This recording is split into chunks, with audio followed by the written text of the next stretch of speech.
Okay, YouTube seems to have eaten this one, so we are going to try this again. This is the power rankings that we are doing. We are doing these power rankings based on collegiate Overwatch. We have now seen the end of the Activision Blizzard collegiate group stages. So the link to the previous power rankings after day one are in the description below. But we are looking at this one after the group stages have concluded, and we also get the extra little tidbit of we got to see the NACE Conference Championships. All of those matches have now resolved as well. So, what does this mean for the top 16 teams that are left, and who are the top 16 teams? Well, top six aren't really going to surprise anyone. These guys haven't really moved. They did exactly what they were supposed to. Only interesting things in here are hey, Dallas Comets, UTD, did surprisingly lose a map to UNT earlier today in their conference championship in NACE. So that one was a little bit of, not this one, but in this league, in their region, in the South region, they did drop a map. Looks like they were potentially playing with a sub there, but still a bit surprising. Then we move on to Maryville. Maryville, we do know, dropped a map to Boise the first time that they played them back on day one there. But again, nothing too interesting here. Then we move on to our next true group winners. And this is where things get interesting because neither of these teams won their group cleanly. These six, as far as we know, won their group cleanly. A couple of them were off stream, but that worked great. That worked out okay. These two had to run it back. They needed the bracket reset, or they lost earlier and had to double win themselves. And specifically, what we're looking at here is SCAD. SCAD had to beat Lords and then Utah twice. So they beat Lords, they beat Utah. They went ahead and then dropped the thing to Utah in the championship bracket, but because they'd already beat Utah, they had the bracket reset, and then they put Utah away with another 2-0 there. I believe it was a 2-1 that they lost to Utah, and then bracket reset and a 2-0 win. So two different match wins against Utah, one loss to Utah, who we've currently got down here. UC Irvine, on the other hand, was able to beat Bellevue, and then they dropped their match to Converse. So Converse was going through as potentially the champion, the upper person in the bracket. Irvine had to go up against Converse, and they were able to actually take them down twice. And that really hurt Converse. Converse was up here yesterday, and Converse fell pretty hard. And then we'll actually see as we continue here that we are going to move over to Converse had theirs. Converse had their match, their play-in conference finals here for NACE in the Southeast 2 division, and we can see that they beat Winthrop. They had this perfect record of having beaten every team in their conference, but then in the conference championships today, they did in fact lose their match. So that was a close one, but they were able to take him down. And because this match was streamed, because their match was streamed against Irvine, I am willing to discuss what happened. And it has been figured out effectively that Converse isn't handling pharmacy comps particularly well. So when pharmacy could be played into them, or when the threat of pharmacy being played into them existed, limiting their options, they performed worse. So they did an excellent job. They took down Bellevue. They did manage to take UCI down once, and UCI, earlier in this tournament would have been considered the number 6 team. So great on them, but it looks like they do have a weakness there. That said, they do have a few weeks to solve that weakness. The homecoming matches don't start up again. The playoffs, top 16 there, single elimination bracket, don't start up until December 3rd. Unfortunately, they are still, or fortunately for them, they are still in NACE, and NACE will continue this Thursday with matches, and they'll need to have figured something out for their weakness by then. And a little bit of a problem for them. They obviously do have Maxwell, who's a great DPS player. He's more on the flex DPS side than the raw hit scan side. That is not to say that he can't play hit scan, but he would certainly be happier on the Genjis than he would on the McCrees, we'll say. And then their other DPS player hasn't looked terribly flexible either. We've seen some May, some Torb, things like that, but it looks like they've got a little bit of a DPS flexibility issue, and that's causing them to be weak to Pharah play.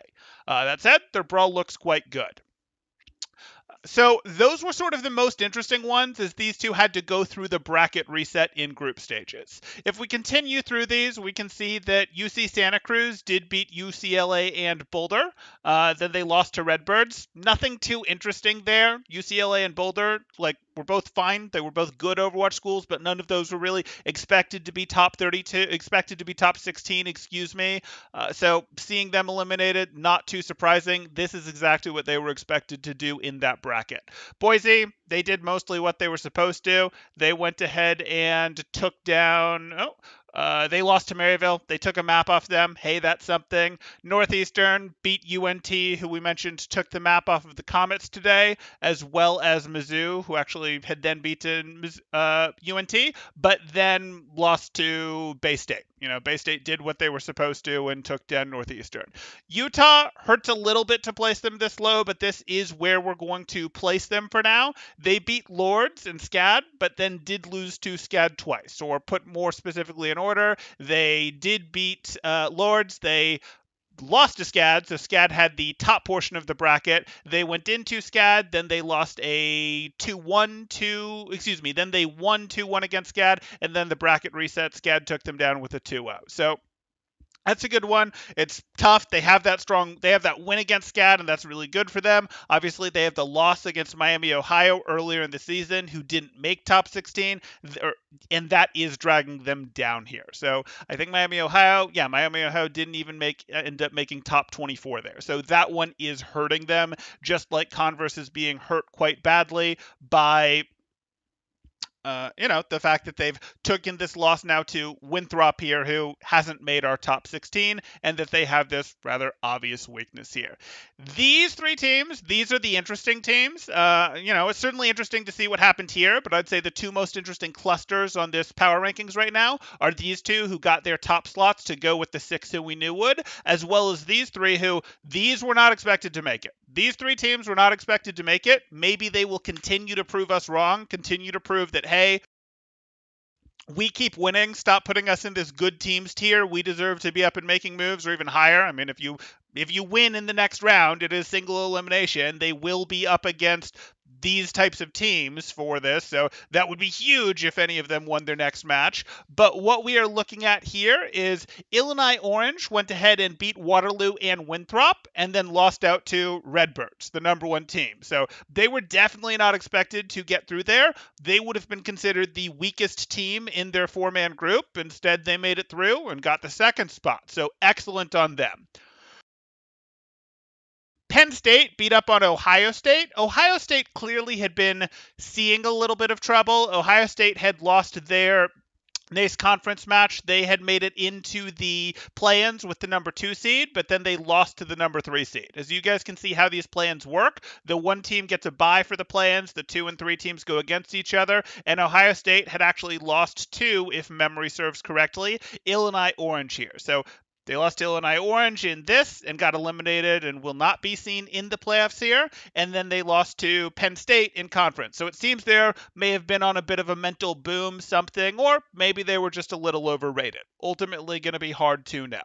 Penn State had to beat UW. UW, University of Washington, was a top 16 school last season. They obviously did well enough to make it here this season. They were expected to come out ahead of Penn State. Most people probably would have put Ohio State over UW for portions of it, at least going into the playoffs. As things continued, that of course stopped being true. But ultimately, I suppose once Ohio State lost to Illinois Orange, that may have stopped being true. But a few weeks ago, people would have considered Ohio State, UW, and then Penn State as the strength of that group there.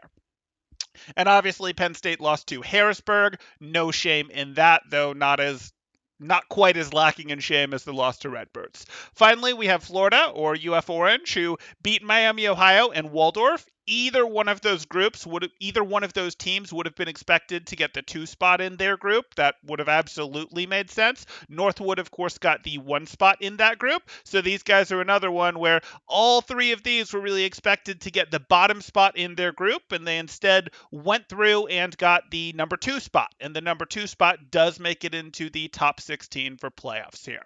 So that happened. That's what happened in collegiate, both in the final day of group stage, what's given us our top 16 here, as well as what happened, the interesting bits in NACE here as we wrapped up the final bits of the play-ins. NACE play-ins will start up on Thursday, so we will see those starting up on Thursday the 18th, if memory serves. Homecoming playoffs will be starting up on December 3rd there. If people are enjoying this type of content, please do drop a like, consider subscribing if you haven't done so already. If you are instead going, hey, Temporal, your power rankings suck, these are wrong, you should put Utah way higher, or UCI should still be ahead of SCAD, or Illinois Orange should be up in the next tier, or hey, you've overrated the banana slugs, or whatever the case may be, put your own list. Put your own list. Tell me what I've done wrong, but put your own list down in the comments there. That said, this is a stream right now, and I have you guys in chat. So, oh, there we go. Oh, move my. You guys want to see it? Sorry. Oh, let me move that around. That's fine. I get that you guys can't see it. Let's go down there like that. How's that? Now you guys can see what you wanted to. What we were talking about here, what was missing was we had SCAD here. They're really new to being this good on this scene. UCI no longer the gatekeeper in my mind. In my mind, the true dark horse is SCAD. And then Boise here. Boise's been in the scene for a while. They are one of the well-funded collegiate Overwatch scenes. UCSC is too high. Neb thoughts. Snozzler, you're always saying UCSC isn't a good team. And while I know how our scrims have gone, I don't rate these based on scrim bucks. Okay. Okay. Can we talk about ABC bracket? We can talk about ABC bracket. We can absolutely talk about ABC bracket. We don't know what the ABC bracket looks like. We can look at, let me grab from Collegiate Talk what was put together as the best guess for the bracket. I believe Direwolf not Direwolf, excuse me, it was Speakeasy for this one, put together his best guess for the bracket, and I will shamelessly steal that. Is this the one? Yeah, it is. So let's copy that and let's pull up Notepad because I don't want to share the Discord there. No, not Notepad. Let's pull up Paint. And this is going to suck making it this big. That's going to be too big. Sorry, we're going to have to compromise. Okay. So this sucks a little bit, but this is what we're going to work with because I wasn't planning to talk about the bracket here. The belief, we don't actually know what the bracket is going to look like, but the belief on what the bracket is going to look like is this. The rules don't make it entirely clear what the bracket is going to be. The rules talk about a seeding mixer that doesn't exist this season, so we have to do our best guess. We do expect that the 8 that won their groups will be up against teams that did not lose their groups in their first division, and we expect that the seeding based on the Swiss bracket before that factors into this, and this is currently the best guess of what groups will look like. But Neb, if you have thoughts on this, absolutely feel free to share them. What I think about these is it's a little boring that we're seeing quite so many rematches to start things off here. Like this is a rematch, this is a rematch. We've got, I think that one might be a rematch as well. Let me pull all of these up to look here at my rematches. I talked Florida, lost to Northwood, so that's not a rematch. SCAD, Utah, that's going to be a rematch right there. So that's three rematches right there, where we kind of know how these are going to go. I suppose this one is a little bit wobbly because this one has gone both ways. SCAD did beat Utah twice, but Utah did beat SCAD. To the best of my knowledge, Maryville just took Boise down twice, and I know Bay State took down Northeastern twice. So this is a little bit boring. But if we had to make predictions on terms of if these are the brackets we get, how they go through, we look at this and we would expect Northwood to make it through, so North. Maryville beats Boise. Northwood beats Illinois. Harrisburg and Converse, that I would expect to be Harrisburg pretty hands down. We talked about Converse's weakness. Even if they fix that, I would expect Harrisburg to make that through here. So this would be Hare.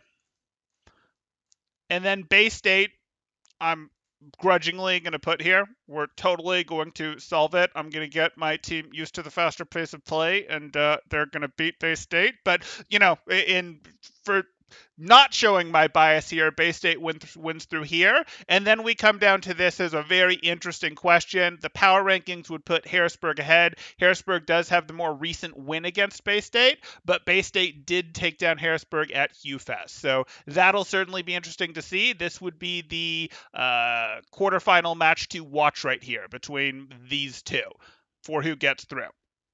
This, nothing too interesting. UCI would be expected to make it through here, so UCI. Then we'd get this. This, I will be shocked if it's not UTD. I will be shocked again if this is not UTD.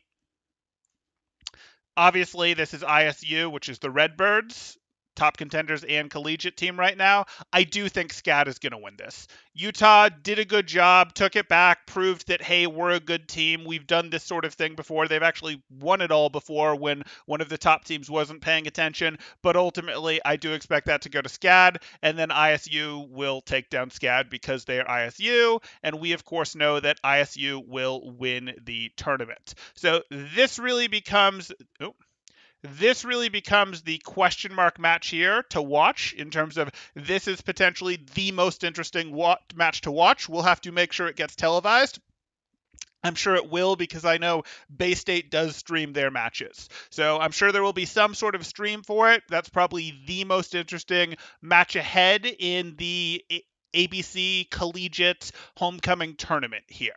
Now, it'll also be interesting to see, hey, what happens in terms of the finals. I would certainly be interested in all 4 of these final matches here. Those should all be very good matches, as, you know, we're looking at those, and those are all going to be between teams that likely going to be between teams that won their group. I would really like to have seen SCAD not get fed to ISU because I actually think SCAD is the dark horse team that we talk about the Big Six in Overwatch, and SCAD is potentially the player that could shake that up and have taken down one of the top 6. I do not, however, think that they will be taking down ISU. So if they'd been somewhere else, that could have been a more interesting bracket. If they do end up somewhere else, that could be a more interesting bracket.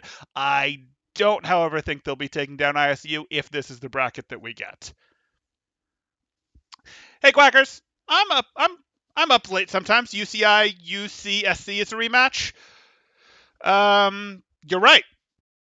UCI, well, it's a rematch from earlier in the tournament, but it's not a rematch that just happened. At least there's been some weeks. Like the 3 rematches that I circled are literally matches that just happened in groups. They were the finals of their group stage. Like those were the finals of their group stage. That then 3 weeks later we're having the exact same match with nothing else having happened in the tournament. Now, it will be 3 weeks later, so these teams will have trained, they will have leveled up, they will have done what they can, and that makes things a little more interesting.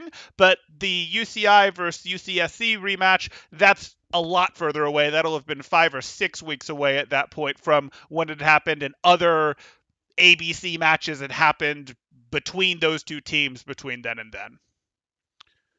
I think Bay State versus ISU in the ship, but that's just my opinion. Sure, No, you were supposed to. You were absolutely supposed to think Bay State versus ISU. If you weren't thinking Bay State versus ISU in the finals, Neb, I'd say there's something wrong with you. You got to root for your team. I mean, I have to do somewhat unbiased power rankings, but you're supposed to be a homer for your team.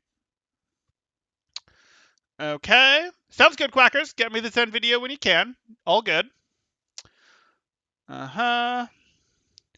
Neb agrees UCSC a little high, but I don't know if that's you two trolling each other or not. I'm trying to not be too partial with scrim results. I think we all might be on the same page there, but I don't know what level we're talking about with trolling. And what we're looking at here is we're looking back at these, and I'd probably agree. But again, I really only move people around when matches move people up or down, and Banana Slugs do have a win against SCAD, and that is not to be discounted. They have a win against SCAD. They do not, like Utah, have a loss against Miami, Ohio, who did not make top 16. So that's gonna not hurt them as much there. In 3 weeks, you will have trained to beat ISU. I love to hear it, Snozzler. So in 3 weeks, this is happening. Number 1. Except that Neb also tells me in 3 weeks that the grand finals are going to be these 2. So I don't know. I don't know what to make of that. You two are fighting. Screenshot. I believe it. I believe it. Okay. I think that's going to do it for now. If you guys are enjoying the cut, well, do I want to take one last look at these? No, we talked this through. Uh, that's going to do it. If you guys are enjoying the content, please do drop a like. If you are looking to go, hey, no, those power rankings are wrong, you can certainly leave comments on how you think they should be. Assuming that I am not tied up in a match on Thursday in Nace, I expect that we will be doing the first round of over on the Overwatch Collegiate Twitch. I expect we will be doing the first round of our podcast, though we may move that based on conflicts with Nace here. We will see what happens because we don't want to cross program against Nace. We're trying to bring more attention to Collegiate, and Nace is sort of the major third party collegiate tournament. So maybe we'll reschedule that, but keep your ears tuned for that. That'll be interesting. And all beyond that, we'll potentially have people like Neb and Snozzler, who you see in chat in that. And for those that don't know, Neb and Snozzler play on this team and this team. Sounds good. I'll see you guys soon. Thanks. Temporal out.